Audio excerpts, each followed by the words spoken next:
What's up guys, and welcome back to my YouTube channel. My name is Niveth and today we are here to be taking a look at iOS 15 on an iPhone 13 Pro Max. So the version number that we have here is 15.4.1. This is the version it is running as of when this video was made. I have watched the WWDC keynote just a few weeks ago, and iOS 16, watchOS 9, iPadOS 16 and of course macOS Ventura has been released as a developer beta. Next month it will be available as a public beta, and then in the fall the actual OS release will come out. So I'll be doing a features video on that when the OS comes out. So in the meantime, we should take a step back and talk about iOS 15 because this was a OS so far ahead of its time. So let's get right into it. So there is a new feature in iOS 15 which is Face ID, but there is a special linkage in Face ID. You can use your mask to unlock Face ID. Yes, in this pandemic time you cannot remove your mask in certain countries. In here you can remove your mask in outdoor, but indoor you still have to wear mask. But now you can unlock your phone using a mask. With iOS 15.4, which is this iPhone is running, you can use Face ID while wearing a mask. You can easily unlock your iPhone and use Apple Pay and authorize apps and passwords. And when the mouth and nose are covered, the iPhone can now recognize you by analyzing the unique characteristics around your eyes. This is a really neat feature. Unfortunately, I do not use the Face ID, I use the passcode, which is much more secure, by the way. So there is a new feature in iOS 15 which is called SharePlay, and so SharePlay can keep FaceTime conversations going as you watch TV shows and movies. You can listen to music and share your screen. It's an entirely new way to have experiences with family and friends no matter the distance. And you can watch together, listen together and share your screen. Unfortunately, I do not use FaceTime, so I cannot demonstrate it to you. Also, there's spatial audio, so individual voices sound are coming from the direction in which each person is positioned onto your screen, so it helps conversations flow more naturally. Again, I cannot demonstrate it to you because I don't have FaceTime. And this one, portrait mode, you can, this new video effect put the focus on you, not what's behind you. And there's also mic mode, so you can isolate, minimize background noise and put your voice front and center. And then when the music or sounds around you are as important as what you have to say, wide spectrum leaves the unfiltered sound unfiltered. And there's also FaceTime links, which I'm not sure about FaceTime links, they haven't been released yet. And there's also messages. So again, I don't use messages, I use WhatsApp mostly. So all of these features are irrelevant if you don't use FaceTime or messages, and if you use WhatsApp most of the time. So shared with you, and then the links, images, other content in the news shared for you section in the corresponding app. You can reply right to the app you're enjoying it from without going back to messages. I haven't tested this feature out yet. So, and there's also new Memoji. Again, I don't use Memoji. And then there's photo collections. Oh my god, there's so many features that I won't be able to use. I don't know if you're going to use it or if you use messages. And yeah, these are the features that are relevant. Focus. So you know, do not disturb mode, right? You can match your devices to the mindset. Focus can help you stay in the moment when you need to concentrate or step away. So as you can see here, focus. As you can see, find focus in the day. You can filter notifications, signal to friends when you're not available, and hide distractions without missing and what's important. So as you can see, this is normal do not disturb mode. This is sleep, and here is personal. So do not miss out, share while away. I haven't used this feature yet. And you can allow certain people, so if you're at work and you don't want unnecessary contacts to call you, you can put your boss and colleagues into this one, and then they're the ones that can call you when this feature is on. And so for work it's the same thing. So you can signal your status, and if stepping away is much easier, and you're using focus, status will be automatically displayed in messages. Again, irrelevant. And you can create a list of focus and create your own to allow only the notifications you want, like Outlook, Microsoft Teams, Zoom, anything, as long as it's work related. So you can get work done while you're in the zone or enjoy a distraction-free dinner. You can achieve a perfectly healthy work balance life with this OS. And in iOS 16, I'm going to give you a sneak peek of iOS 16. So you can now edit and unsend a message in messages. I know WhatsApp has been doing this for so many years. I don't know why Apple want to do it now. And of course the notifications, redesigned notifications to have a new look, including contact photos and larger app icons to make them easier to identify. So let me off this real quick. So as you can see here, this is notification center, and the notifications are bigger than iOS 14, and you can quickly catch up with a helpful collection of your notifications, as you can see here. And it is intelligently ordered by priority. Of course, it's shopping, and you can also have brand new ways of looking at the world.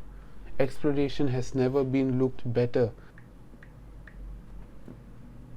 So there's another cool feature in iOS 15 we have to talk about. Maps. The Maps application has been completely rewritten from the ground up and has never been looked better, and then it delivers incredible new details that go beyond simply taking you from point A to point B, and it has an all new city experience. You can explore cities with unprecedented detail for roads. So as you can see here, you put a 3D perspective, and would you look at that? This is Los Angeles. I don't know if I'm pronouncing that correctly, but yeah. As you can see, you can see the detail of the road. This is coming to certain countries, US only, I think. Maybe UK have, other Europe, Australia, other countries. As you can see here, this is the road. Very detailed. Even the trees also is very detailed, which is impressive. You can also have immersive walking instructions. You can get where you're going with step-by-step directions you can view in augmented reality. We have to talk about Safari in iOS 15. So as you can see, Safari has been completely redesigned. Safari is the star of the show. You know why? Because it's been redesigned. The search icon used to be here, but now it's been transferred to the bottom.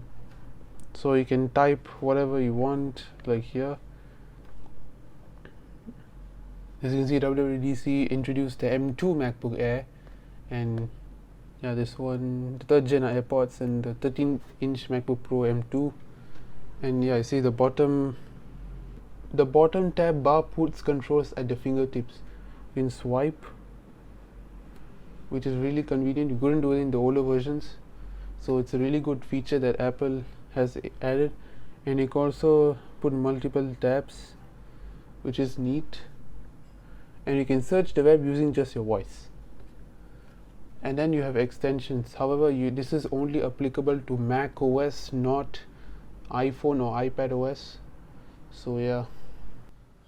There's also a neat feature in iOS 15 where you can add ID cards into your wallet application. Unfortunately, I do not have a feature right now in Southeast Asia. It is applicable to the United States, and you can add your driver's license for use when you want to travel, and in the future at retailers and venues. You can use your iPhone to unlock your car and start up your car, which is very, very nice. Using the home application, you can unlock your home using this phone. That is really neat. It is very nice to have all of your keys on this phone. So there's also this feature called live text, and it intelligently unlocks rich and useful information in images. So you can make a call, send an email, or look up in directions with just a tap on the highlighted text in a photo. I'll be demonstrating this feature to you in a bit, so stay tuned for that. And you can also use live text in camera, and you can also translate whatever the photo is in, for example, from English to German, which is very nice.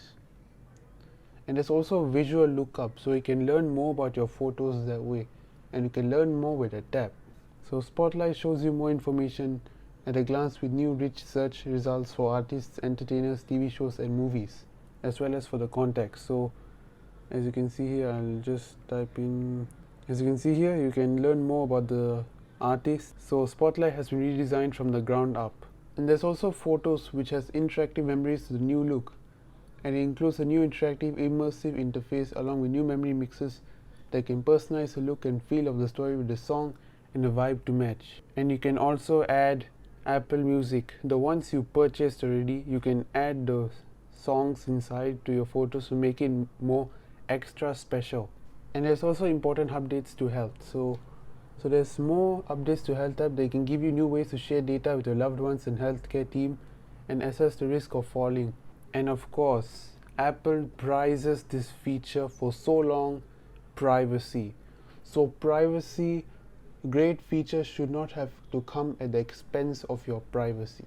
iOS 15 provides increased visibility into how apps access your data. In iOS 16, they'll take this even further. I'll show you iOS 16 when the software comes out, and it has an app privacy report, and they can see how apps are using the permissions you've granted them, which domains they contact, and how recently they make contact. So I'll show it to you now. So I'll type it here. I haven't turned this feature on, so I'm just going to turn it on. And by the way, as you can see here, App Privacy Report records data and sensor access. So report information will appear here. Report information will appear here as apps are used. So any tracker that can track you, Apple will block them, and they'll show you who they block. So this is a really neat feature. It's already been used in Safari. Now they're taking it even further and implementing it into iOS 15 itself.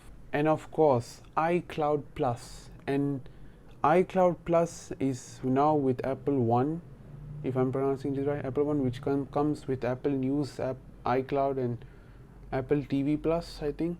And it has always kept as important information. And now iCloud takes the experience a step further with an all-new subscription to replace today's storage plans. Unfortunately, iCloud Plus as well as Apple One is not available in Southeast Asia at the moment. And there are also some features that you can see here. There's widgets, updated widgets, as you can see here. And there are a lot of few new features like we need to talk about that we haven't got time for, such as the notes. We can enable you to organize and tag, collaborate in new ways to mention with an activity view, and translate, system-wide translation. Weather, there are some new features in weather applications. So it has a fresh new look and includes graphical displays. So I'll show it to you here.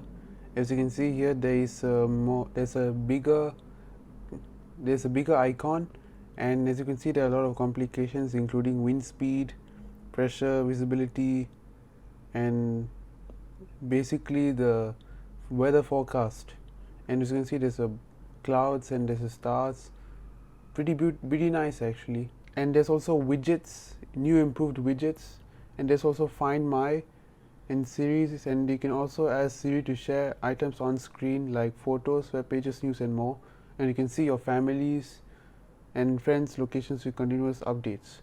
So yeah, so these are all iOS 15 features in a nutshell. Next time I'll talk about iOS 16 when the OS release comes out in the fall. So stay tuned for that. So that's it for this video. I hope you guys enjoyed it. Subscribe to my YouTube channel, comment on how should I improve my video below, and I'll see you guys in the next video.